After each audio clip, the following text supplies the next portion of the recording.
Hello guys, ipapakita ko po sa inyo ang isa sa mga the best and quality outdoor lights, ang Capiz lights.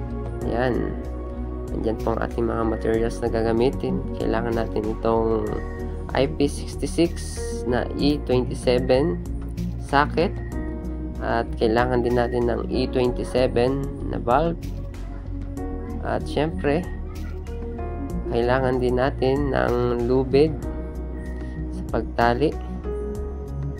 Yan, lubid.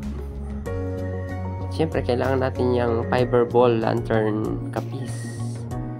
Okay, makikita nyo guys dyan ang quality nyan, at weatherproof na yan. Umulan man o bumagyo ay siguradong tatagal ang ilaw na to. Hindi basta-basta siya babasa yung bumbilya niya, yung bulb niya, kasi cover na siya ng socket niya, ng pinakabukilya niya guys. Okay, yan po ang aking mga pinafabricate. Ayan, sinabit ko muna sa puno habang iniipon ko pa, at para for installation yan mga guys.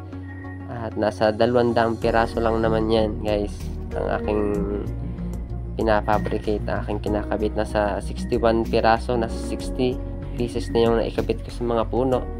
At ayan pa, mamaya makikita natin ang performance ng ilaw na ito guys.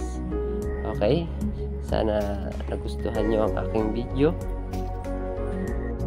At ito po ang performance niya sa gabi guys. Ganda oh. Okay, salamat po sa inyong panonood. Thanks for watching. God bless po.